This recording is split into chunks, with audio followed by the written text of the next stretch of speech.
राधे राधे। आप सभी का स्वागत है हमारे श्री जी प्रेम रस चैनल में। आज हम आपको बताएंगे तुलसी विवाह व्रत कथा। इस कथा को पढ़ने के बाद ही तुलसी विवाह माना जाता है पूर्ण। तुलसी विवाह देवउठान एकादशी को भी करवाया जाता है और कुछ लोग उसके अगले दिन द्वादशी तिथि को भी तुलसी विवाह करवाते हैं। तुलसी विवाह की पूजा में व्रत कथा को पढ़ने का विशेष महत्व होता है। तुलसी विवाह 24 नवंबर को करवाया जाएगा। आइए आपको बताते हैं तुलसी विवाह की संपूर्ण कथा विस्तार से। तुलसी विवाह व्रत कथा। दैत्यराज कालनेमी की कन्या वृंदा का विवाह जालंधर से हुआ। जालंधर महाराक्षस था। अपनी सत्ता के मद में चूर उसने माता लक्ष्मी को पाने की कामना से युद्ध किया, परंतु समुद्र से ही उत्पन्न होने के कारण माता लक्ष्मी ने उसे अपने भाई के रूप में स्वीकार किया। वहां से पराजित होकर वह देवी पार्वती को पाने की लालसा से कैलाश पर्वत पर गया।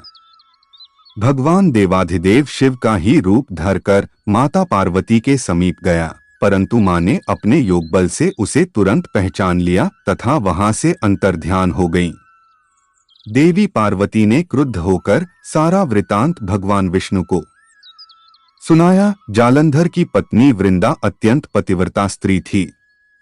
उसी के पतिव्रता धर्म की शक्ति से जालंधर न तो मारा जाता और न ही पराजित होता।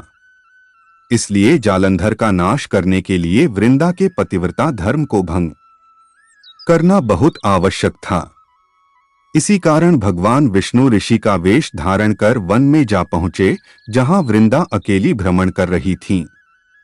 भगवान के साथ दो मायावी राक्षस भी थे, जिन्हें देखकर वृंदा भयभीत हो गईं। ऋषि ने वृंदा के सामने पल में दोनों को भस्म कर दिया। उनकी शक्ति देखकर वृंदा ने कैलाश पर्वत पर महादेव के साथ युद्ध कर रहे अपने पति जालंधर के बारे में पूछा। ऋषि ने अपने माया जाल से दो वानर प्रकट किए। एक वानर के हाथ में जालंधर का सिर था तथा दूसरे के हाथ में धड़। अपने पति की यह दशा देखकर वृंदा मूर्छित होकर गिर पड़ी। होश में आने पर उन्होंने ऋषि रूपी भगवान से विनती की कि वह उसके पति को जीवित करें। भगवान ने अपनी माया से पुनः जालंधर का सिर धड़ से जोड़ दिया और स्वयं भी वह उसी शरीर में प्रवेश कर गए। वृंदा को इस छल का तनिक भी आभास न हुआ।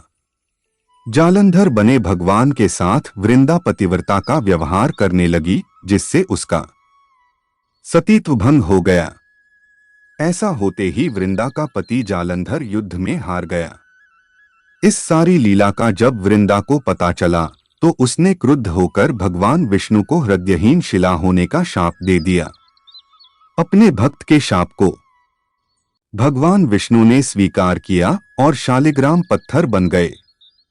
सृष्टि के पालनकर्ता के पत्थर बन जाने से ब्रह्मांड में असंतुलन की स्थिति हो गई। यह देखकर सभी देवी देवताओं ने वृंदा से प्रार्थना की वह भगवान विष्णु को शाप से मुक्त कर दें। वृंदा ने भगवान विष्णु को शाप मुक्त कर स्वयं आत्मदाह कर लिया।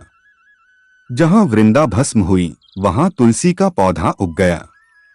भगवान विष्णु ने वृंदा से कहा, हे वृंदा, तुम अपने सतीत्व के कारण मुझे प्रिय हो गई हो।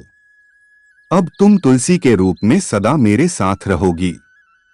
जो मनुष्य भी मेरे शालिग्राम रूप के साथ तुलसी का विवाह करेगा उसे इस लोक और परलोक में विपुल यश प्राप्त होगा। ऐसी मान्यता है कि जिस घर में तुलसी होती है वहां यम के दूत भी अस्मय नहीं जा सकते। जो भी मनुष्य तुलसी विवाह के दिन इस कथा को प्रेम से सुनता है वह सभी प्रकार के पापों से मुक्त होकर भगवान विष्णु के वैकुंठ धाम को जाता है।